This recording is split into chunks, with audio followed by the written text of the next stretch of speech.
รงงานลาวมีเฮหลังจากรัฐมนตรีว่าการกระทรวงแรงงานได้ประกาศข่าวดีแบบนี้ออกมา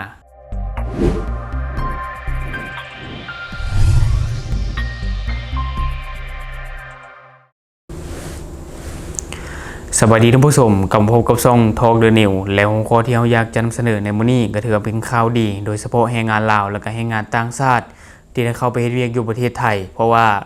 เมื่อบ่นานมานี้มีทางการไทยหรือว่ารมว.รัฐมนตรีว่าการกระทรวงแรงงานได้ประกาศข่าวดีสำหรับแรงงานต่างชาติที่ได้เข้าไปเฮ็ดเวียกอยู่ในประเทศโดยถูกต้องเช่นประเทศลาวกัมพูชาและก็เมียนมา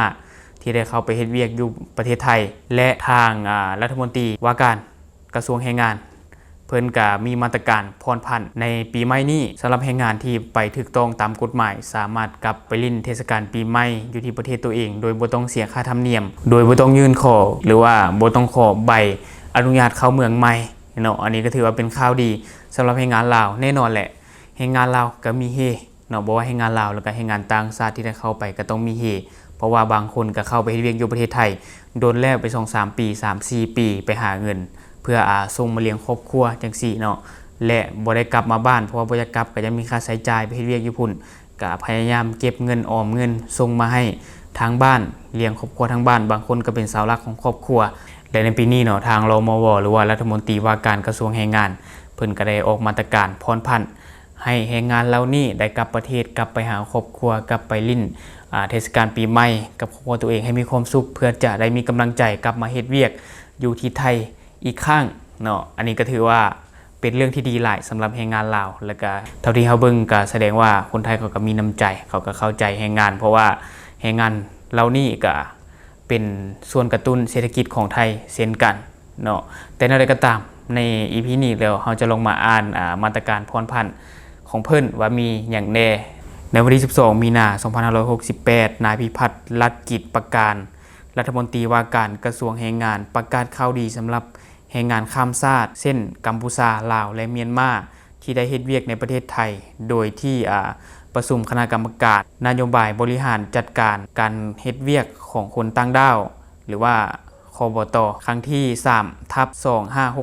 3/2568 มีมติผ่อนผันให้แรงงาน3สัญชาติสามารถเดินทางกลับประเทศเพื่อร่วมงานประเพณีสงกรานต์ 2568 โดยบ่ต้องเสียค่าธรรมเนียมขออนุญาตกลับเข้ามาในราชอาณาจักรหรือว่า Re-entry Permit และรัฐมนตรีว่าการกระทรวงแรงงานกล่าวว่ามติที่ประชุมดังกล่าวเป็นการสนับสนุนความสัมพันธ์ด้านแรงงานระหว่างไทยกับประเทศเพื่อนบ้านเฮารวมถึงจะช่วยลดภาระค่าใช้จ่ายให้แรงงานข้ามชาติที่ต้องเดินทางกลับไปเยี่ยมครอบครัวและก็ร่วมงานประเพณีสงกรานต์ในปีนี้ซึ่งแรงงานข้ามชาติเป็นกำลังสำคัญของเศรษฐกิจไทยการผ่อนผันนี้ถือเป็นการให้สิทธิและสวัสดิการที่เหมาะสมเพื่อให้พวกเขากลับมาเฮ็ดเวียกอยู่ในไทยด้วยขวัญกำลังใจที่ดีขึ้นเท่าที่อ่านรัฐมนตรีว่าการกระทรวงแรงงานเพิ่นได้กล่าวมาเนาะตามที่ได้อ่านมาก็ถือว่าเพิ่นให้ความสำคัญกับแรงงานเป็นอย่างยิ่งและต่อมากำหนดช่วงเวลาในการผ่อนผันแม้ตั้งแต่วันที่1เมษายนจนถึงวันที่15พฤษภาคม2568ก็ถือว่าโดนเติบเป็นเดือนพุ่นแหละเนาะแล้ววันนี้เฮามาเบิ่งรายละเอียดของมาตรการการผ่อนผันเนาะว่ามันมีหยังแดมันก็จะมี3หัวข้อใหญ่นำกัน1เลยสำหรับแรงงานลาวแรงงานเมียนมาแล้วก็แรงงานกัมพูชาที่มีใบอนุญาตเฮ็ดเวียกโดยถูกต้องสามารถเดินทางออกแล้วก็กลับเข้าประเทศโดยบ่ต้องขอ Re-entry Permit หรือว่าบ่ต้องขอใบอนุญาตเข้าเมืองใหม่และข้อต่อมาช่วงระยะเวลาในการผ่อนผันแม้ตั้งแต่วันที่1เมษายนจนถึงวันที่15พฤษภาคม2568และข้อต่อมาถ้าหากว่าเดินทางกลับเข้าไทยหลังวันที่15พฤษภาคมเป็นต้นไปจะบ่ได้รับสิทธิ์การผ่อนผันนี้ก็คือจะต้องได้ไปขอใบอนุญาตเข้าเมืองใหม่เนาะอันนี้คือ3ข้อนำกันด้านนายสมสายมรกตศรีวรรณอธิบดีกรมจัดหางานกระทรวงแรงงานกำชับว่าอย่าอยู่กินเกินระยะเวลาที่กำหนดเพื่อให้แรงงานข้ามชาติได้รับสิทธิ์อย่างถูกต้องกรมจัดหางานจะดำเนินการประชาสัมพันธ์แนวทางนี้ให้ทั่วถึงและขอความร่วมมือแรงงานเดินทางกลับเข้ามาภายในเวลากำหนดเพื่อบ่ให้กระทบต่อสถานะการทำงานในไทยทั้งนี้เฮายังอยากให้แรงงานทุกคนได้รับโอกาสดีๆกลับประเทศหรือว่ากลับบ้านไปลิ้นสงกรานต์กับครอบครัวในปี2568นี้และกลับมาเฮ็ดเวียก ได้ตามปกติและขอให้ทุกคนติดตามข่าวสารจากหน่วยงานที่เกี่ยวข้องเพื่อปฏิบัติตามเงื่อนไขให้ถูกต้องก็คือเป็นเงื่อนไขที่เรากล่าวมาข้างเทิงอะไรรายละเอียดของมาตรการการผ่อนผันนะก็จะเป็นพวกต้องมีใบอนุญาตหรือว่าคนที่ไปถูกต้องตามกฎหมายมีใบอนุญาตเฮ็ดเวียกที่ถูกต้องแล้วก็ช่วงเวลาระยะการผ่อนผันตั้งแต่วันที่1 เมษายนจนถึงวันที่15 พฤษภาคมอันนี้เป็นรายละเอียดของมาตรการการผ่อนผันและเท่าที่เราได้อ่านมาเราทำผู้ชมประเทศไทยนี่ถือว่าเป็นประเทศที่เอื้อเฟื้อเพื่อแผ่เนาะเป็นประเทศที่เข้าใจแรงงานระดับล่างคือแรงงานต่างดาวสินะเนาะแรงงานข้ามชาติว่าจะเป็นแรงงานลาวแรงงานกัมพูชาแรงงานเมียนมาเพราะว่าหลักๆแล้วประเทศเรานี่ก็จะไปขายแรงงานอยู่ประเทศไทยเพราะว่ามันมีค่าแรงที่สูงกว่า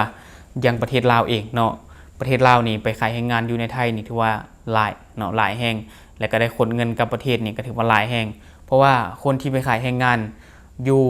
ไทยส่วนหลายเป็นคนที่บ่ค่อยมีเงินเนาะเป็นคนที่แบบเป็นเสาหลักของครอบครัวอยากหาเงินอยากสร้างโตสินะก็เลยไปขายแรงงานอยู่ประเทศไทยเพื่อที่จะเอาเงินมาสร้างเนื้อสร้างโตมาเลี้ยงมาจุนเจือครอบครัวอันนี้ก็ถือว่าสู้สนเนาะอันนี้ก็เป็นกำลังใจให้และก็ถือว่าเป็นข่าวดีที่ทางการไทยได้ออกมาตรการนี้ออกมาเนาะก็จะเฮ็ดให้คนที่คิดฮอดบ้านเนาะไปอยู่พุ่นดนแล้วไปเฮ็ดเวียกอยู่พุ่นดนแล้วอยากกลับมาบ้านมื้อใดก็บ่ได้กลับมาจักเทื่อเนาะเพราะว่ายันกลับมาแล้วยันบ่มีรายได้อันนี้แนวนั้นมีค่าใช้จ่ายบ่แบบนี้เนาะมันยุ่งยากในการแล่นเอกสารบ่แต่ว่าทางการไทยเนาะหรือว่ารมบผู้ว่าการกระทรวงแรงงานได้มีข่าวดีออกมาอย่างที่เราได้แจ้งท่านผู้ชมไป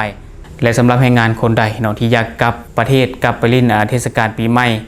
และยังบ่ฮู้ว่ามาตรการผ่อนผันนี่มันมีรายละเอียดอย่างใดอาจจะยังบ่เข้าใจในสิ่งที่เราเว้าไปบ่หรือว่าอยากไปอ่านเพิ่มเติมบ่เดี๋ยวทางช่องจะขึ้นข้อมูลตัวนี้ให้ท่านผู้ชมได้เข้าไปอ่านเนาะแต่ที่สำคัญผู้ใดที่กลับแล้วก็อย่าลืมมาตรการของเพิ่นเนาะที่เพิ่นได้กำหนดมาว่าตั้งแต่วันที่1จนถึงวันที่15 พฤษภาคมเนาะก็คือบ่ให้เกินนี่ก็คือมาตรการการผ่อนผันเพิ่นอยู่ในช่วงระยะตั้งแต่วันที่1จนถึงวันที่15 พฤษภาคมอันนี้ก็ให้ทุกคนไปอ่านแล้วก็ปฏิบัติตามมาตรการการผ่อนผันของเพิ่นเนาะจะได้บ่มีผลกระทบอย่างเกิดขึ้นและปีใหม่นี้เนาะทางช่องเองก็ขอให้ทุกคนจงระมัดระวังในการเดินทางแล้วก็จงมีสุขภาพแข็งแรงความเจ็บอย่าได้ความใครอย่ามีเนาะขอให้ทุกคนร่ำรวยมีสุขภาพที่ดีและในมื้อนี้ทางช่องเองก็ขอจบไว้เพียงเท่านี้สำหรับท่านใดที่เบิ่งคลิปของเราแล้วรู้สึกว่าคลิปของเรามีสาระหรือว่ามีประโยชน์ก็อย่าลืมกดติดตามช่องเพื่อเป็นกำลังใจให้เราได้ผลิตคลิปดีๆแบบนี้ออกมาเรื่อยๆหรือสำหรับท่านใดที่มีความคิดความเห็นอยากจะมีติเตียนหรือว่าอยากประกอบส่วนข้อมูลก็สามารถฝากไว้ได้ใต้คอมเมนต์ของเราแล้วเราจะเข้าไปอ่านแล้วก็ตอบแลกเปลี่ยนประสบการณ์นำกันอย่าลืมกดติดตามช่องเพื่อเป็นกำลังใจให้กันเด้อขอขอบใจ